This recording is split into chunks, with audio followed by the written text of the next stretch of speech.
Friends, আমার চ্যানেলে আপনাদের স্বাগত এবং অনেক অনেক ভালোবাসা। আজকে আমরা এসেছি পাল্লার রোড। পাল্লার রোড পিকনিক করতে এসেছি। খুব ভালো জায়গা। এটা হচ্ছে আপনার বর্ধমান থেকে 25 কিলোমিটার দূর। বর্ধমান থেকে শক্তিগড়ের পর স্টেশন পাল্লার রোড। খুব সুন্দর পিকনিক স্পট। আমরা অনেকেই এসেছি। আজকে মোটামুটি 4-5টা ফ্যামিলি এসছে। খুব আনন্দ হচ্ছে, খুব ভালো লাগছে। এটা খুব পরিচিত জায়গা, অনেকেই এসেছেন।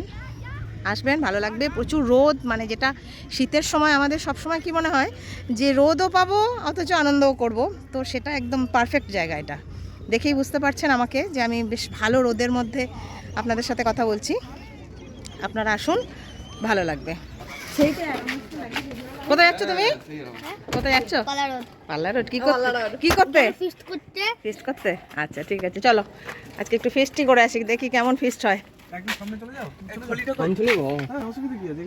ভেতরে বসে পড়েছেন দুজন মধ্যমণি, এক আমাদের বিউটি কুইন। আচ্ছা, বেশ খোশ মেজাজে শুরু হয়ে গেল আমাদের হ্যাপি জার্নি। আগে যত চুপচাপ ছিল এখন তত মিশুকে হয়েছে। হ্যাঁ বলো। আমার সব থেকে মজা লাগে, মামাই ঘুমোচ্ছে আমাদের বাড়ি গেল, গোটা ঘরটা ঘোরা স্টাইল।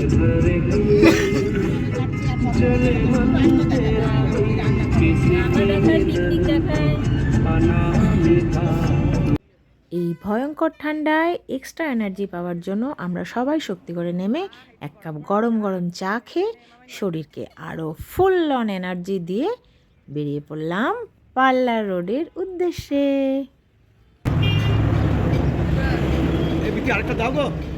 না না, আগে হোক। হ্যাঁ ঠিক বলেছো।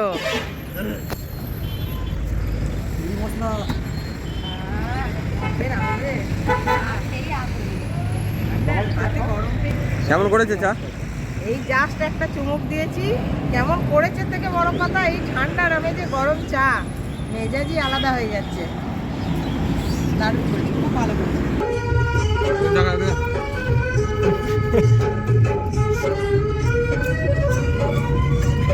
বলুন কাকা।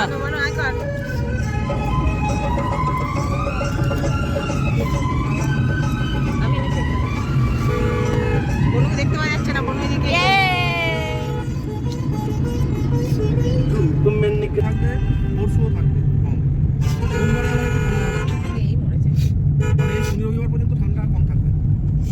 পৌঁছেই আগে চটপট টিফিনের ব্যবস্থাটা করে নেওয়া হলো। টিফিনের ব্যবস্থাটা করে সবাই টিফিন খেয়ে নেওয়া হলো।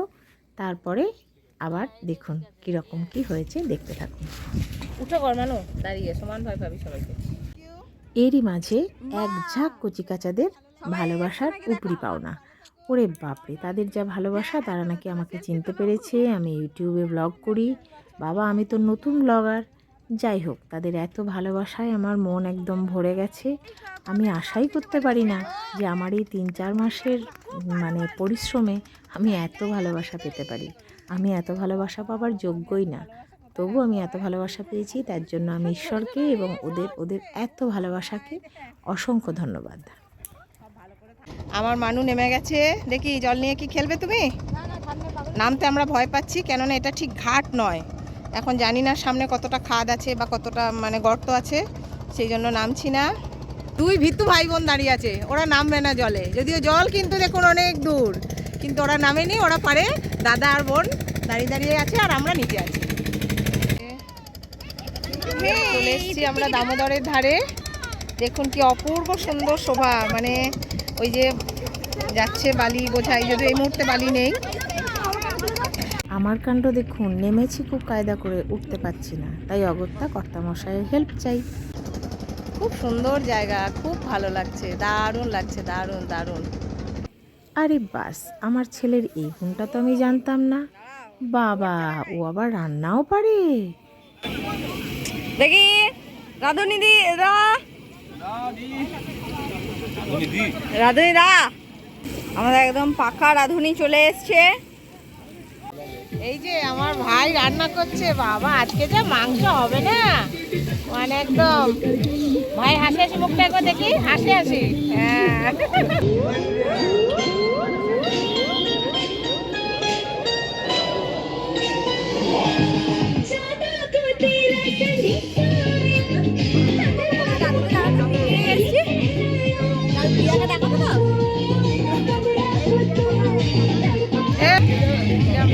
হচ্ছে জানি আমি দেবো না।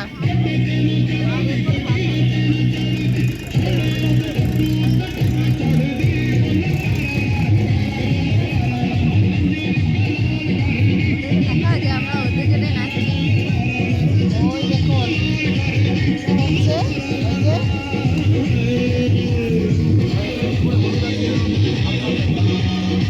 ওদের সাথে আমার মেয়ে নাচছে। আচ্ছা আমার মেয়ে খেলছে খুব আনন্দ করে, তাই মা তোলো চিৎকার করে বলছে, ও ব্যাট করছে সেটা একটু আমাকে তুলতে হবে। চলুন দেখি। বাহ ভালো খেলতে পারিস তো। ও বাস যেমন ব্যাটিং তেমন ক্যাচ।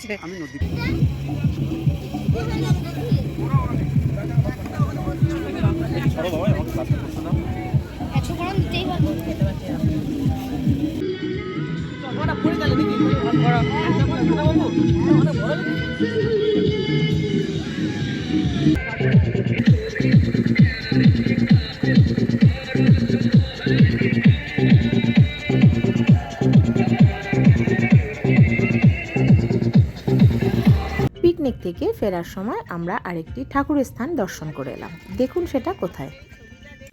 আমরা এখন এসেছি গোপালপুর মুক্তকেশী মন্দির। তো মায়ের মন্দির এখন বন্ধ, কিন্তু আমি ঠাকুর মা আর স্বামীজির মূর্তি দর্শন করে যাচ্ছি, প্রণাম করলাম। খুব সুন্দর শান্ত জায়গা, মন একদম ঠান্ডা হয়ে যাচ্ছে, খুব ভালো জায়গা। কিন্তু আমরা আসল মন্দির দর্শন করতে পারলাম না, এখন তো দুপুরবেলা, মায়ের মন্দির বন্ধ। এই যে লোকনাথ বাবার মন্দির, এটা লোকনাথ বাবার ঘর। প্রথমে স্বামীজি মা আর ঠাকুর আছেন ওই ঘরে। এইটা হচ্ছে মায়ের মূল মন্দির, কিন্তু এখন তালা লাগানো, মায়ের এখন বিশ্রামের সময়। সন্ধে নেমে গেছে, মনে পড়ে যাচ্ছে সেই পরিচিত লাইন, বাড়ি ফিরে এসো সন্ধে নামার আগে। সত্যিই তাই, এক রাশ ভালোবাসা, সারা দিনের প্রাণ খোলা আনন্দ নিয়ে সন্ধ্যের আগেই আমরা বাড়ি ফিরে এলাম।